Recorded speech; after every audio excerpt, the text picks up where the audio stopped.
गणित के क्लास में आज हम लोग प्राकृतिक संख्या या संख्या पद्धति के बारे में जानेंगे। संख्या पद्धति है क्या?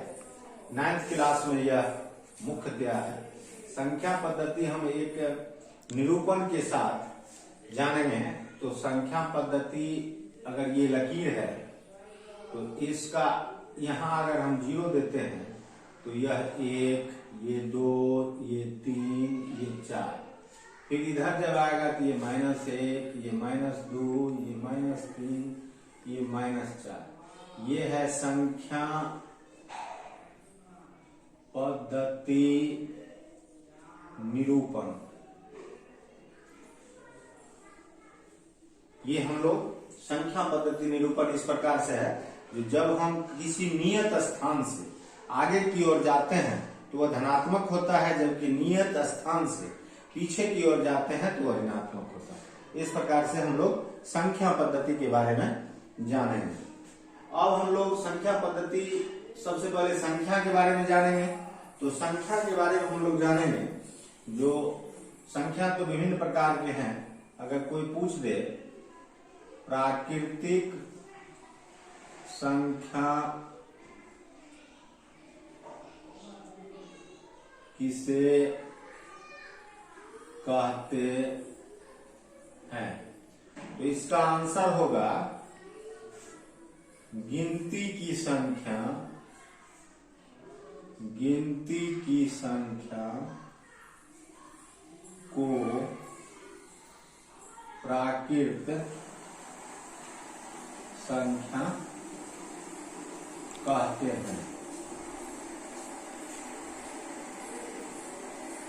गिनती की संख्या को प्राकृत संख्या कहते हैं। जैसे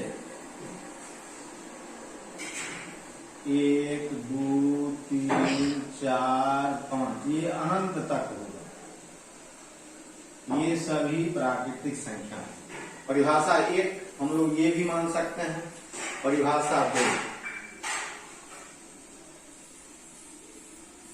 परिभाषा 2 में हम गिनती की संख्या के बाद इस प्रकार से भी कह सकते हैं गिनती की संख्या ये सब धनात्मक है, मतलब इसमें माइनस नहीं लगा हुआ। तो हम ये भी लिख सकते हैं वे सभी संख्याएं, वे संख्याएं जो धनात्मक हो और गणना की जा सके।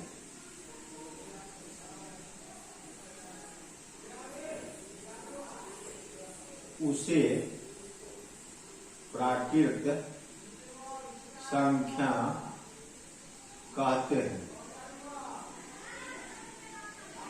ऐसा भी हम प्राकृतिक संख्या के बारे में, क्योंकि 1, 2, 3, 4, 5 ये जो है सो यह तो धनात्मक संख्या है, इसलिए हम लोग वे संख्याएं जो धनात्मक हो और गणना की जा सके उसे प्राकृतिक संख्या कहते हैं। तीसरा परिभाषा हम ये भी दे सकते हैं जो परिभाषा 3,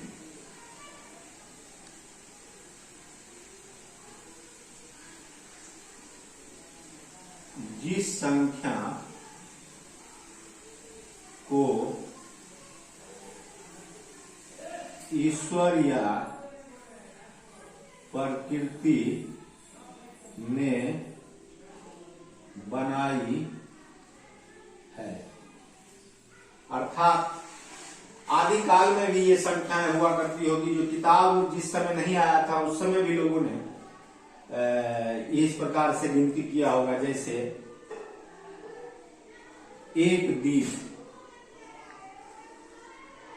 द्वीप, 1 पहाड़, 5 नदियां, ये भी परिभाषा हम दे सकते हैं। चौथा हम लोग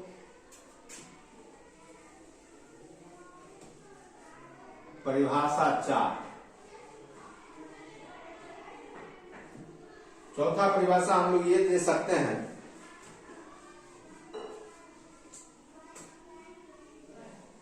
मनुष्य ने स्वयं अनुभव एवं आवश्यकताओं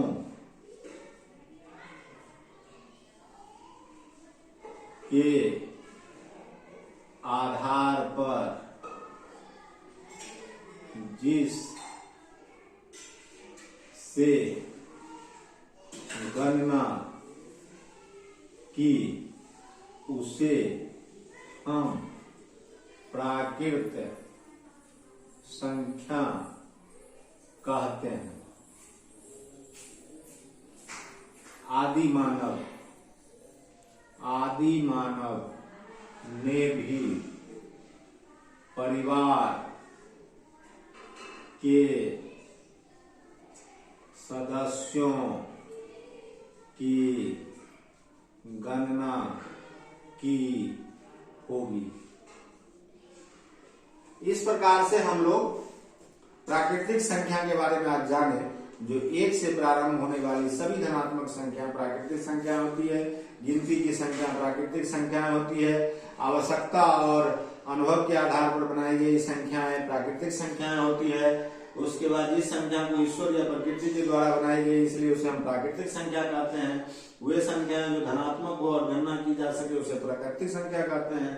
इस प्रकार से आज हम लोगों ने सीखा जो प्राकृतिक संख्या किसे कहते हैं, प्राकृतिक संख्या क्या है और प्राकृतिक संख्या किस प्रकार से बनी और किस प्रकार से आवश्यकता लोगों को हुई। तो उन्होंने गिनती का एक अध्याय शुरू किया और वही अध्याय बाद के दिनों में संख्या के रूप में परिवर्तित हुआ और वही परिवर्तन जो है बाद में विभिन्न प्रकार की संख्याओं के रूप में गणित की भाषा बन गई। इस प्रकार से आप लोगों ने आज सीखा प्राकृतिक संख्या।